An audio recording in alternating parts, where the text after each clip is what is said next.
ናችሁ ተማሪዎች ዛሬ ደግሞ በፓርት 3 መጥቻለሁ። ኦርጋናይዜሽን ቢሄቪየር ዩኒት 3 እና ዩኒት 4 ማለትም ዩኒት 5 እና 6 ማለትም ኮንፍሊክት እና ስትረስ ላይ የወጡ ጥያቄዎችን ይዤላችሁ መጥቻለሁ እና አሪፍ ጥያቄዎች ስላሉ እስከ ቪዲዮ መጨረሻ አብራችሁን ቆዩ። እሺ ወደ ጥያቄው ስንገባ መጀመሪያው ላይ choose the best answer from the given alternative ነው የሚለው። question number 1 which one of the following is a structural factor that causes conflict ነው የሚለው። a personality difference, b communication gap, c emotion, d communication barrier ነው የሚለው። እሺ እዚህ ጋር structural factor የሆነ በኦርጋናይዜሽን ሆነ በኢንዲቪጁዋል ላይ ምንን የሚፈጥር ነው? ኮንፍሊክትን የሚፈጥር ፋክተር የትኛው ነው? a ላይ ፐርሰናሊቲ ዲፈረንስ ነው። ፐርሰናሊቲ ዲፈረንስ በስትራክቸር ፋክተር ሳይሆን ፐርሰናል ፋክተር ነው። ምክንያቱም በፐርሰናሊቲ ዲፈረንስ ምክንያት ኢንዲቪጁዋሎች ኮንፍሊክት ሊፈጠርባቸው ይችላል። ቢ ላይም ስንመጣ ኮሚኒኬሽን ጋፕ ያስኬዳል። በአንድ ስትራክቸራል ፋክተር ላይ ምንድነው የኮሚኒኬሽን ጋፕ ካለ፣ ለምሳሌ በኦርጋናይዜሽን ላይ ማናጀሩ ከሰቦርዲኔቶቹ ጋራ የኮሚኒኬሽን ጋፕ ካለ ወይም በትክክል ካልተግባቡ ምንድነው በስትራክቸራል ፋክተር ምክንያት ስለዚህ ኮንፍሊክት ይፈጠራል ማለት ነው። ይሄ ያስኬዳል። ሲ ላይ ደግሞ ስንዴን ኢሞሽን ነው። ኢሞሽን ከሆነ ምንድነው ይሄ ፐርሰናል ፋክተር ነው። ፐርሰናል ውስጥ ነው የሚመደበው እንጂ ስትራክቸራል ፋክተር ውስጥ አይደለም። ሰዎች በኢሞሽን ዲፈረንስ ምክንያት ኮንፍሊክት ሊፈጠርባቸው ይችላል። ዲ ላይ ስንመጣ ኮሚኒኬሽን ባሪየር ነው። ኮሚኒኬሽን ባሪየርም ይሄም ከስትራክቸራል ፋክተር አንፃር ሳይሆን ከፊዚካል ከፐርሰናል ፋክተር አንፃር ነው የሚታየው ይሄም ማለት ነው። ስለዚህ ለኩዌስችን ነምበር 1 ስትራክቸራል ፋክተር የሆነው that causes conflict ለሚለው ማለት ነው ቢ ኮሚኒኬሽን ጋፕ ይሆናል። ኩዌስችን ነምበር 2 ላይ ስንመጣ ዋትስ ፈንክሽናል ኮንፍሊክት ነው የሚለው። ፈንክሽናል ኮንፍሊክት ማለት ኤ ላይ ምን ይላል? ኮንፍሊክት ዳት ሊድስ ቱ ኔጌቲቭ አውትካም፣ ቢ ኮንፍሊክት ዳት ኢዝ ዲስትራክቲቭ ኤንድ ሃርምፉል፣ ሲ ኮንፍሊክት ዳት ኮንትሪቢዩትስ ፖዚቲቭሊ ቱ ዘ ኦርጋናይዜሽን ጎል፣ ዲ ኮንፍሊክት ዳት ኢዝ ኦልዌይስ ፐርሰናል ነው የሚለው። እሺ ፈንክሽናል ኮንፍሊክት ማለት እንደሚታወቀው ምን ማለት ነው? ፖዚቲቭሊ ኮንትሪቢዩት ሲያደርግ ነው ለኦርጋናይዜሽን ጎል። ማለትም ኢንድ ሪዛልቱ ምንድነው ጥሩ የሆነ ነገር ላይ መድረስ ሲችሉ ነው ፈንክሽናል ኮንፍሊክት የሚባለው። ስለዚህ ለዚህ መልሳችን የሚሆነው ማለት ነው ሲ ላይ ያለው ኮንፍሊክት ዳት ኮንትሪቢዩትስ ፖዚቲቭሊ ቱ ዘ ኦርጋናይዜሽን ጎል የሚለው ይሆናል ማለት ነው። ኤ ላይ ስንመጣ ኔጌቲቭ አውትካም ከሆነ ዲስፈንክሽናል ነው። ዲስትራክቲቭም ሃርምፉል ከሆነ ምንድነው ዲስፈንክሽናል ኮንፍሊክት ነው እንጂ ምን አይነት ኮንፍሊክት አይደለም፣ ፈንክሽናል ኮንፍሊክት አይደለም። ስለዚህ ኩዌስችን ነምበር 2 ሲ ኮንፍሊክት ዳት ኮንትሪቢዩት ፖዚቲቭሊ ቱ ዘ ኦርጋናይዜሽን ጎል ይሆናል ማለት ነው። እሺ ኩዌስችን ነምበር 3 ላይ ስንመጣ which one of the following is an example of dysfunctional conflict ነው። ስለዚህ ስለ ዲስፈንክሽናል ኮንፍሊክት ከሆነ የምናወራው ኤ brainstorming session leads to innovation solution, b to department collaborating to find a compromise, c to manager withholding information due to grudge ነገር ነው የሚለው። ዲ ላይ ስንመጣ ኤ ቲም ኢንጌጂንግ ኢን ኤ ኮንስትራክቲቭ ዲቤት ነው። ስለዚህ እዚህ ጋር ምንድነው ለዚህ መልሳችን ዲስፈንክሽናል ከሆነ እንዳልነው ቅድም ላይ ምንድነው ጥሩ የሆነ አውትካም የሌለው ነው። ሃርምፉል ወይም ኔጌቲቭ አውትካም ካለው ምን ይባላል? ዲስፈንክሽናል ኮንፍሊክት ነው። ስለዚህ ኤ ላይ ያለው ብሬንስቶርሚንግ ሴሽን ሊድስ ቱ ኢኖቬሽን ሶሉሽን ካመጣ ኢንድ ሪዛልቱ አሪፍ ነው፣ ሃርምፉል አይደለም፣ ፖዚቲቭ ነው ኢንድ ሪዛልቱ። ስለዚህ ይሄ ፈንክሽናል ነው። ኤ አይሆንም። ቢ ቱ ዲፓርትመንት ኮላቦሬቲንግ ቱ ፋይንድ ኤ ኮምፕሮማይዝ ከዛ ይሄም ከሆነ ፈንክሽናል ነው። ምክንያቱም በኋላ ኮላቦሬት አድርገው የጋራ የሚያስማማቸውን ነገር ለመፈለግ ካሰቡ ኢንድ ሪዛልቱ ፖዚቲቭ ነው የሚሆነው። ይሄም ሲ ላይ ስንመጣ ቱ ማናጀር ዊዝ ሆልዲንግ ኢንፎርሜሽን ዱ ቱ ግራጅ ነው የሚለው። እዚህ ጋር ግራጅ ማለት ምንድነው? በቂም በቃል ምክንያት ምንድነው? መረጃ አልሰጥ ሲሉ ማናጀሮች ነው፣ ሁለት ማናጀሮች መካከል መረጃ ካልተለዋወጡ ነው የሚለው። ይሄ ደግሞ ምንድነው? ዲስትራክቲቭ ነው ማለት ነው። ስለዚህ ያስኬዳል። ሌላ ስንመጣ ኤ ቲም ኢንጌጂንግ ኢን ኮንስትራክቲቭ ዲቤት ነው። ይሄ ደግሞ ይሄም ምንድነው? ፈንክሽናል ነው፣ ኮንስትራክቲቭ ነው ዲቤቱ እንጂ ለመነቃቀፍ ሳይሆን ጥሩ ነገር ለማምጣት ነው በኋላ ዲቤት አድርገው። ስለዚህ ዲም አያስኬድም። ስለዚህ ለኩዌስችን ነምበር 3 ኤግዛምፕል የሆነው ለዲስፈንክሽናል ኮንፍሊክት ሲ ላይ ያለው ቱ ማናጀር ዊዝሆልዲንግ ኢንፎርሜሽን ዱ ቱ ግራጅ የሚለው ይሆናል ማለት ነው። ኩዌስችን ነምበር 4 ላይ ስንመጣ ደግሞ what is the common causes of intergroup conflict ነው። ኢንተርግሩፕ ኮንፍሊክት ማለት በሁለት ግሩፖች መካከል ያለ ኮንፍሊክት ነው። ስለዚህ ለሱ ምክንያት የሚሆን ኮዝ ነው የተጠየቅነው። ኤ ላይ ስንመጣ lack of clarity in roles and responsibility። እሺ በሮል እና በሪስፖንሲቢሊቲያቸው መካከል ግልጽ የሆነ ልዩነት ከሌለው ማምን ይሰራ ማምን ኃላፊነት አለበት የሚለው ካልተለየ በግሩፖች መካከል ይሄ ኮንፍሊክት ምክንያት ነው። እውነት ነው። ቢ ላይ ስናይ ደግሞ high level of teamwork ነው። ከፍተኛ የቲም ወርክ ካለ ምንድነው ጥሩ ነው የሚሆነው እንጂ መጥፎ አይደለም።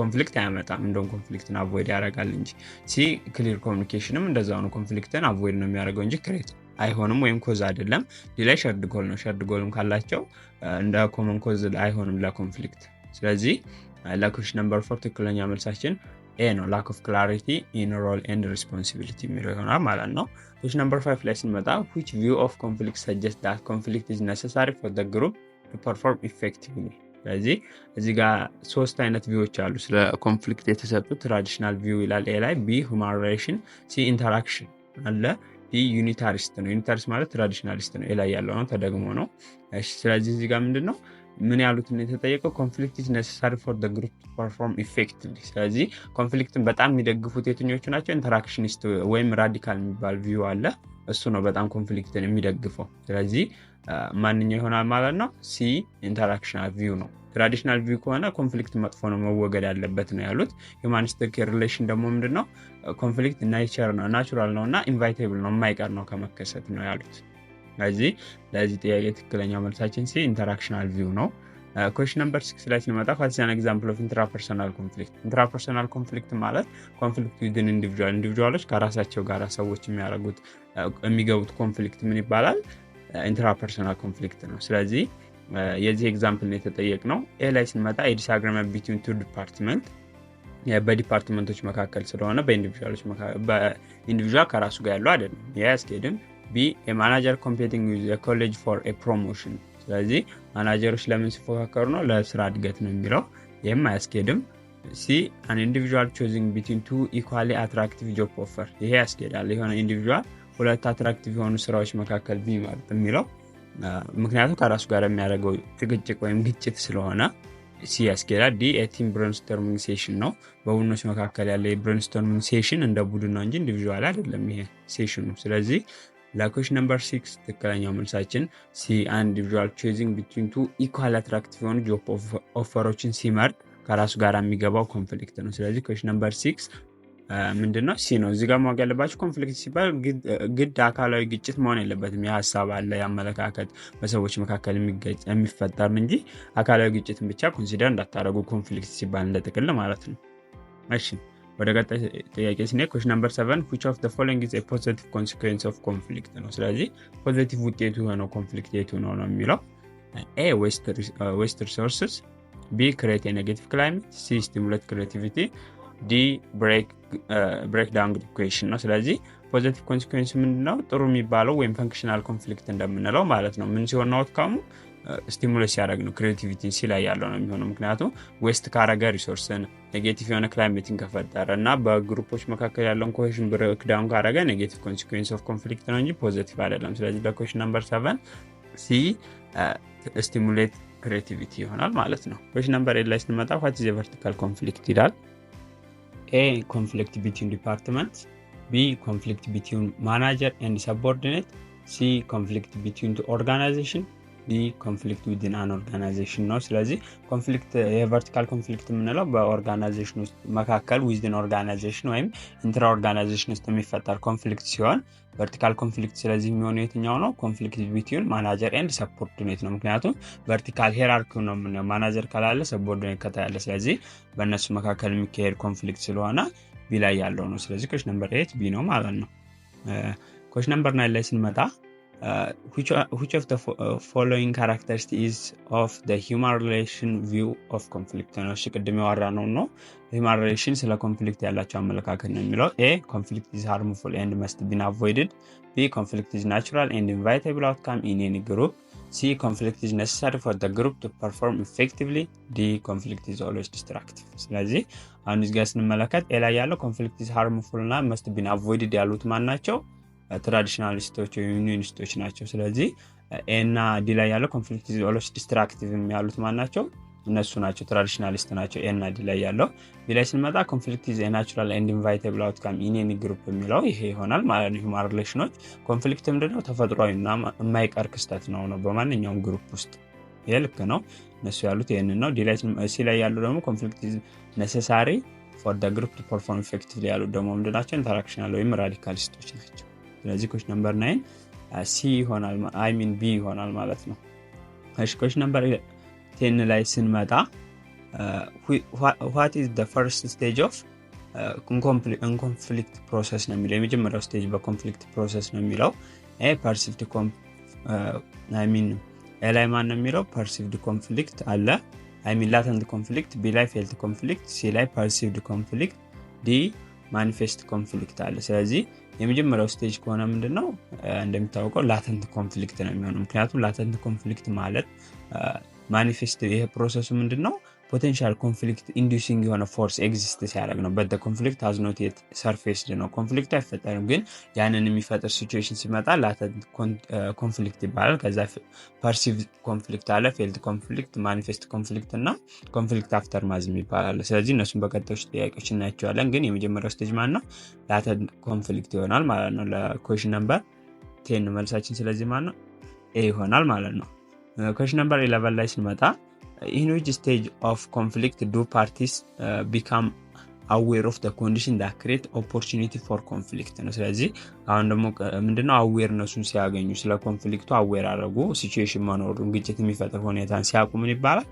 perceived conflict ይባላል ማለት ነው ስለዚህ ማንኛው ነው ይሄኛው B ላይ ያለው ይሆናል ማለት ነው ስለዚህ question number 11 B perceived conflict ይሆናል ማለት ነው እሺ question number 12 ላይ ስንመጣ which one of the following is the characteristic of failed conflict stage ነው ስለዚህ failed conflict stage ምንድነው ሶስተኛው ስቴጅ ነው አሁን ምን አየ latent stage እና አየን perceived stage እና አየን ሶስተኛው ደግሞ failed conflict stage ነው A potential conflict inducing force exists B emotional involvement and anxiety are present C conflict is resolved D conflict is openly manifested ነው የሚለው ስለዚህ እዚህ ጋር ምንድነው ይሄኛው ስቴጅ ምንድነው ሶስተኛው ስቴጅ ላይ ማለት ችግሩ ሲታወቃ ሲጋጩ ማለት ነው በግልጽ ነው ስለዚህ የትኛው ነው የሚሆነው ቢ ነው ኢሞሽናል ኢንቮልቭ ሲያደርጉ and an exist are present ነው በቃ አሁን ኮንፍሊክቱ ተፈጥሯል ማለት ነው ስለዚህ ቢ ላይ ያለው ይሆናል ኤ ላይ ያለው ምንድነው የመጀመሪያው latent ስቴጁ ላይ ነው ሲ ላይ ደግሞ ኮንፍሊክት ሪሶልቭ ሲሆን የመጨረሻ ላይ ያለው ነው ኮንፍሊክት አፍተርማዝ ነው ዲ ላይ ደግሞ ምንድነው ኮንፍሊክት is openly manifested ከሆነ አራተኛው ስቴጅ ነው ማኒፌስቴሽን ላይ ነው ስናለን በቀጣው ጥያቄ ላይ ስለዚህ question number 30 ምንድነው failed conflict stage ማለት B ነው emotional involvement and anxiety are present ሲሆን ነው ስለዚህ question number 20 ማለት ነው question number 30 ላይ 12 question number 30 ላይ ስንመጣ what's an example of manifest conflict ነው የmanifest conflict መገለጫው ነው ቀጣው ላይ ደግሞ ይጠየቃል ምንድነው እዚህ ጋር A sales manager needs an additional budget B finance manager openly turning down a request for fund C a potential conflict due to resource scarcity D a conflict being resolved through compromise ነው ስለዚህ እዚህ ጋር manifest conflict ማለት involve the open manifestation of conflict through overt or covert behavior ነው ስለዚህ በቢሄቪየር ስንገልጸው ነው ስሜታችንን በኮንፍሊክቱ ምክንያት የተፈጠረብንን ማለት ነው ስለዚህ ለዚህ የሚያሳየው የትኛው መሰላችሁ ቢ ላይ ያለው ነው የፋይናንስ ማናጀር openly turning down a request for fund በቃ turn down አረጋየ መገለጫ ነው አልቀበል ማለት ምንድነው መገለጫ ነው በባህር ያሳየው ማለት ነው ገለጸው በኮንፍሊክቱ ላይ የተሰማውን ነገር ስለዚህ question number 40 B ይሆናል ማለት ነው question number 50 ላይ ስንመጣ which conflict handling intention involve a desire to satisfy one's own interest regardless of the impact on other party ነው ስለዚህ በግጭት ጊዜ የራስን ብቻ ነው የራስ ኢንተረስት ለማስከበር ወይም ሳቲስፋይ ለማድረግ መሞከር ምን ይባላል ነው ስለዚህ A ላይ collaborating ይላል B competing C avoiding D accommodating ነው ስለዚህ A ላይ ያለው collaborating ከሆነ win win ስትራቴጂ ላይ ወይም ሁለቱንም የሚያረካ ወይም ሳቲስፋይ የሚያደርግ ስቴጅ ላይ መድረስ ነው B ስንመጣ competing ነው ይሄ ነው competing ማለት የራስን ኢንተረስት ብቻ ሳቲስፋይ ለማድረግ መሞከር ነው ኢምፓክቱ በሌሎች ላይ ምንም ይሁን የኛ ብቻ ሳቲስፋይ እንዲሆን ማድረግ ነው C ላይ ደግሞ avoiding ከሆነ ምንድነው ሁለቱንም እንዳይጎዳ በቃ ኮንፍሊክቱን ማስወገድ ነው ዲሌይ ማድረግ ወይም avoid conflict situationዎችን ማስወገድ ነው ዲ ላይ ስንመጣ accommodating ነው accommodating ከሆነ ደግሞ ምንድነው የሌሎችን ኢንተረስት ከኛ በላይ ስናስቀድም ማለት ነው የነሱ fulfill እንዲሆን ራሳችንን ከነሱ በታች እንዲሆን የነሱን ኢንተረስት ሳቲስፋይ ማድረግ ማለት ነው accommodating ከሆነ ስለዚህ በዚህ ጥያቄ መሰረት to satisfy one's own interest regardless of the impact on other party ለሚለው B ይሆናል ማለት ነው ስለዚህ question number 50 B ነው ቪዲዮ ከተመቻችሁ ይሄንን ቻናል ሰብስክራይብ ማድረግ እንዳይረሳ እናም የቪዲዮ ለሌሎች ይጠቅማል ብላችሁ ካሰባችሁ ላይክ ሼር ማድረግ ትችላላችሁ እናም የቴሌግራም ግሩፓችንን ጆይን ብታደርጉ የተለያዩ ፋይሎችን፣ ኤግዛሞችን፣ ፓወርፖይንቶችን ማግኘት ትችላላችሁ። እናም ኮሜንት ላይ ደግሞ እንድሰራላችሁ የምትፈልጉት ነገር ካለ ብታሳውቁ ደስ ይለኛል። question number 50 ላይ ስንመጣ which of the following is not a key factor that determine whether an experience is likely to result in stress ነው የሚለው A importance, B uncertainty, C duration, D happiness ነው የሚለው። ስለዚህ የትኛው ፋክተር አይደለም ነው whether an experience የሆነ ነገር ስትረስ እንዲያመጣ ማያደርግ ማለት ነው። ስለዚህ ከተጠቀመጡት ውስጥ ነው የሚለው። ላይ ስንመጣ ኢምፖርታንስ ነው የሚለው። ኢምፖርታንስ ከሆነ ምንድነው የዛ የሲቹዌሽኑ አስፈላጊነት በእኛ ላይ ስትረስ ይፈጥራል። በጣም የምንፈልገው ነገር ከሆነ በጣም ያስጨንቀናል፣ በጣም የሚያስፈልገን ነገር ሊሆን ይችላል። ስለዚህ ኢምፖርታንስ አንዱ ተጽዕኖ ይፈጥራል። ኤ አይሆንም።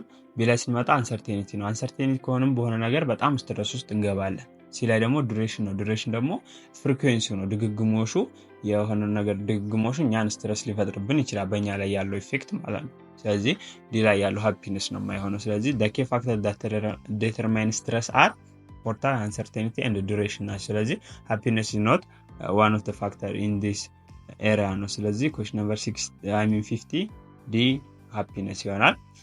ቀጣይ ላይ ስንመጣ question number 60 ላይ what is stress ነው የሚለው። stress ከሆነ ምንድነው? A negative stress caused by unpleasant situation, B positive stress that occur during pleasant situation, C chronic stress that results for long period of time, D stress caused by environmental factor ነው። ስለዚህ stress ምንድነው እዚህ ጋር based on outcome እና based on time እንከፍለዋለን። based on outcome ከሆነ stress እና distress ተብሎ ይከፈላል። stress የሚባለው ምንድነው? ፖዚቲቭ ስትረስ ነው that occur during pleasant situation ላይ በጥሩ ሁኔታ ስንሆን የሚሰማን የስትረስ አይነት ነው። ለምሳሌ አዲስ ቤት ስንገዛ፣ አዲስ መኪና ስንገዛ፣ አዲስ ስራ ስናገኝ የሚሰማን ጥሩ የሆኑ pleasant situationዎች ላይ የሚከሰት ስትረስ ነው ይህ ስትረስ የምንለው። ዲስትረስ ከሆነ ግን ምንድነው? ላይ ያለው ነው ኔጌቲቭ ስትረስ caused by unpleasant situation ከሆነ ዲስትረስ ይባላል። ሲ ላይ ደግሞ chronic stress that lasts for long period of time ከሆነ ይሄ based on time period ስንከፍለው ነው ስትረስን። ሌላ ደግሞ stress caused by environmental factor ይላል። ይሄ ደግሞ ፋክተሮቹ ላይ ነው ያተኮረው እንጂ ስትረስን ዲፋይን አያደርግም። ስለዚህ question number 70 B ይሆናል ማለት ነው። question number 80 ላይ ስንመጣ which one of the following is an example of chronic stress ነው የሚለው። የchronic stress ኤግዛምፕል የሆነ የትኛው ነው የሚለው። A long term illness, B presenting in front of group behavior, C getting married, D የግሩፕ ወርክአውት ነው። ስለዚህ ክሮኒክ ስትረስ እንዳልነው ምንድነው? ሎንግ ተርም የሚቆይ ነው። ስለዚህ ሎንግ ተርም ያለ የስትረስ አይነት ስለሆነ due to insignificant event ወይም accumulated የሆኑ ስትረሶች ናቸው። ለምሳሌ ኤ ላይ ያለው ነው ማለት ነው። ለዚህ ሎንግ ተርም ኢልነስ ነው፣ ለረጅም ጊዜ የሚቆይ ህመም ምንድነው? አንድ ክሮኒክ ስትረስ የሚፈጥር ነው። ስለዚህ question number 80 A ይሆናል ማለት ነው። ስለዚህ ቢ ላይ ያለው ለምሳሌ present in front of a group of people ለተወሰነ ጊዜ ነው፣ acute stress ነው፣ ጊዜያዊ ነው። ስለዚህ አይቆይም። ስለዚህ question number 80 A long term illness ይሆናል ማለት ነው። question number 90 ላይ ስንመጣ what are the three category of potential stress mentioned in the context in the content ነው የሚለው። እሺ በዚህ ስትረሰር ብለን የምንከፍላቸው ሶስት አይነት ፋክተሮች፣ ስትረሰር ማለት ፋክተር ናቸው ስትረስን ክሬት የሚያደርጉ። ስለዚህ በሶስት ነው የሚከፈሉት። ማማን ናቸው ነው። ኤ ኢንቫይሮንመንታል፣ ኦርጋናይዜሽናል፣ ኢንዲቪጁዋል፣ ቢ ፊዚካል፣ ኢሞሽናል፣ ሳይኮሎጂካል፣ ሲ ኢኮኖሚካል፣ ፖለቲካል፣ ቴክኖሎጂካል፣ ዲ ታስክ ሮል እና ኢንተርፐርሰናል ይላል። ስለዚህ በፖቴንሻል ስትረሶችን በሶስት ነው የምንከፍላቸው። አንደኛ ኢንቫይሮንመንታል፣ ከዛ ኦርጋናይዜሽናል እና ኢንዲቪጁዋል ተብሎ ነው ስትረሶች የሚከፈሉት። ስለዚህ ኤ ላይ ያለው ነው ማለት ነው ለኩዌስችን ነምበር 90 መልሳችን። ስለዚህ ኤ ነው። ኩዌስችን ነምበር 80 ኩዌስችን ነምበር 90 ላይ ሲመጣ which one of the following is an example of role conflict ነው። እሺ የኛው አንድ በኦርጋናይዜሽን ላይ የሚፈጠር የኮንፍሊክት አይነት ሲሆን ሮል ኮንፍሊክት ምንድነው ነው የተባልነው ወይም ኤግዛምፕሉ ኤ ላይ ስንመጣ an employee expected to perform multiple role, B a police officer attending a party where drugs are used, C personal experiencing of economic uncertainty, D worker facing technological changes ነው። ስለዚህ እዚህ ጋር ምንድነው ሮል ኮንፍሊክት ማለት ኦከር የሚያደርገው when there is conflicting expectations ሲኖሩ ነው። ለምሳሌ ኮንፍሊክታችን ከፕሮፌሽናል ዲዩቲያችን ጋራ የሆነ ኮንፍሊክት የሚያደርግ ነገር ሲገጥመን። ስለዚህ ለሮል ኮንፍሊክት ቤስት ኤግዛምፕል የሚሆነው ቢ ላይ ያለው ነው። የፖሊስ ኦፊስ አቴንዲንግ ኤ ፓርቲ while drug are used ነው። ስለዚህ የሆነ ፓርቲ ላይ ተጠርቶ ሄደ ፖሊሱ ግን እዛ ደግሞ ድረግ ሲጠቀሙ አየ። ስለዚህ ሮል ኮንፍሊክት ነው። ስለዚህ ከፕሮፌሽናል ዲዩቲው ጋር የሚጋጭ ነገር ገጠመው ማለት ነው እዛ ሄዱ። ስለዚህ ለሮል ኮንፍሊክት መልስ የሚሆነው ቢ ላይ ያለው ነው ማለት ነው። ስለዚህ question number 20 ቢ ይሆናል ማለት ነው። question number 21 ላይ ስንመጣ ሮል አምቢጊዩቲ ነው የሚለው። ሮል አምቢጊዩቲ የሚለው ኤ ላይ when employees have too many tasks to complete, B when employees have too many autonomy, C when employees are overpaid for their work, D when role expectations are not clearly understood. ስለዚህ role ambiguity ማለት occur የሚያደርገው ኤምፕሎይዎቹ አንሹር ሲሆኑ ነው what's expected from them። ስለዚህ ከነሱ የሚጠበቀው ነገር ምን እንደሆነ ሳያውቁ፣ ስለዚህ ደግሞ leading to confusion እና stress ይፈጥርባቸዋል። ስለዚህ ይሄ ብዙ ጊዜ happen የሚያደርገው ኢንስትራክሽኖች እና ሪስፖንሲቢሊቲዎች በግልጽ ዲፋይንድ ሳይደረጉ ሲቀሩ ነው። ስለዚህ ሮል አምቢጊዩቲ ለሚለው መልሳችን የሚሆነው ዲ ላይ ያለው when role expectation are not clearly understood ሲሆን ምን እንደሚሰሩ ካላወቁ የሮል አምቢጊዩቲ ይፈጠርባቸዋል ማለት ነው። ስለዚህ question number 20 ዲ ይሆናል ማለት ነው። question number 21 ላይ ስንመጣ which of the following is a characteristic of type A personality ነው የሚለው A relaxed and easygoing, B perfectionism and impatient, C lack of ambition, D indifference to deadline የሚለው። እሺ እዚህ ጋር ታይፕ ኤ ፐርሰናሊቲ ማለት አቺቭመንት ኦሪየንትድ የሆኑ ኢምፔሽንት ናቸው፣ ትዕግስት የላቸውም እና ፐርፌክቲሲዝም የሚባሉ ናቸው። ማለትም የሆነ ነገር ፐርፌክት አድርገው ለመስራት የሚሞክሩ ብዙም ትዕግስት የሌላቸውና አቺቭመንትን ብቻ ለማሳካት የሆነ አቺቭመንት ኦሪየንትድ ከሆኑ ጎልን ብቻ ለማሳካት የሚጥሩ ናቸው። ስለዚህ ይሄ ደግሞ ምንድነው ሃየር የሆነ ስትረስን ሌቭል ይፈጥራል በወርክ ኢንቫይሮንመንቱ። ስለዚህ ታይፕ ኤ ፐርሰናሊቲ የሚሆነው በላይ ያለው ፐርፌክቲሲዝም ኤንድ ኢምፔሽንት የሚለው ይሆናል ማለት ነው ለኩዌስችን ነምበር 21 መልሳችን። ስለዚህ ቢ ላይ ያለው ይሆናል ማለት ነው። እሺ ቀጣይ ኩዌስችን ነምበር 22 ላይ ስንመጣ what is a potential physiological symptom of stress ነው የሚለው። A increase job satisfaction, B decrease heart rate, C headache and high blood pressure, D improve sleep quality ነው የሚለው። ስለዚህ ፊዚዮሎጂካል ሲምፕተም ማለት አካላዊ ላይ የሚመጡ በአካላችን ላይ የሚታዩ ምልክቶች ናቸው በስትረስ ምክንያት ነው። A increase job satisfaction አካላዊ ሳይሆን ሳይኮሎጂካሊ ነው። B decrease heart rate ነው። decrease heart rate ሳይሆን increase heart rate ነው የሚፈጠርብን በስትረስ ምክንያት። ይሄ ሆኖም ሲላይ ስንመጣ ሄዴክ ያስኬዳል፣ የራስ ምታት እና ሃይ ብለድ ፕሬሸር ወይ የደም ግፊት ሊጨምር ይችላል። ይሄ ያስኬዳል።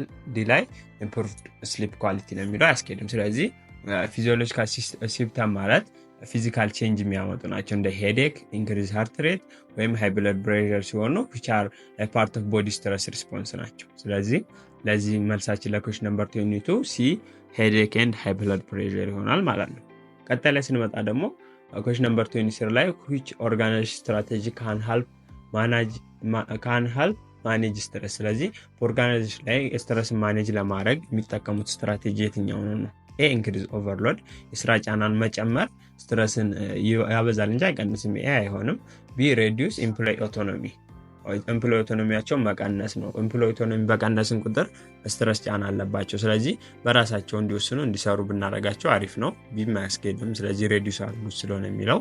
ሲላይ ስንመጣ ኦፈሪንግ ዌልነስ ፕሮግራም ማለት እነዚህ ፕሮግራሞች ናቸው ዲዛይን የሚደረጉ ሰፖርት ለማድረግ ኤምፕሎዮችን ፊዚካሊ ሜንታሊ ሄልዛቸውን ለማስጠበቅ እና ስትረስን ሬዲዩስ በማድረግ ኦቨርኦል ፐርፎርማንሳቸው ወይም ዌልቢንጋቸው እንዲጨምር ማድረግ ነው። ስለዚህ ልክ ነው። ይሄም ቢጠቀሙ ስትረስን ማኔጅ ለማድረግ ይቻላል። ሌላ ደግሞ ሊሚቲንግ ኮሚኒኬሽን ነው። ኮሚኒኬሽን ሊሚት ማድረግ ሳይሆን ክሊር የሆነ ኮሚኒኬሽን እንዲኖርና እርስ በርስ እንዲግባቡ ማድረግ ነው። ስለዚህ ዲም አይሆንም። ስለዚህ ለኩዌስችን ነምበር 23 ትክክለኛ መልሳችን ሲ ኦፈሪንግ ዌልነስ ፕሮግራም የሚለው ይሆናል ማለት ነው።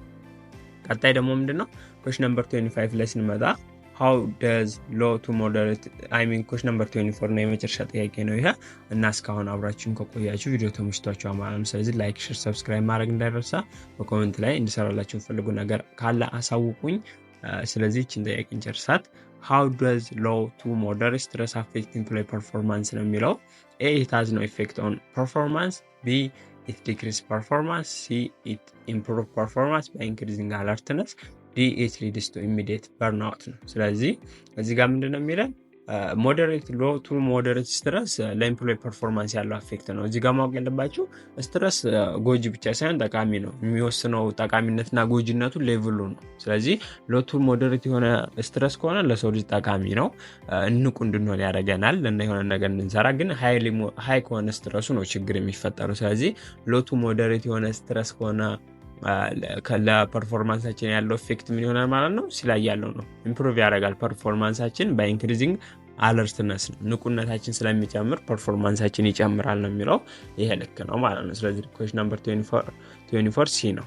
ስለዚህ ለዛሬ ይዤላችሁ የመጣሁት ጥያቄዎች እነዚህ ናቸው። በፓርት 3 ላይ ቀጣይ ዩኒት 6 ደርሰናል። አሁን 7 8 እና 9 ላይ የቀሩ ጥያቄዎች አሉ። እነሱን ይዤላችሁ እመጣለሁ። በቀጣይ ቪዲዮ እስከምንገናኝ መልካም ጊዜ ይሆንላችሁ። ቪዲዮ ከተመቻችሁ ላይክ፣ ሼር፣ ሰብስክራይብ ማድረግ እንዳይረሳ። ቻው።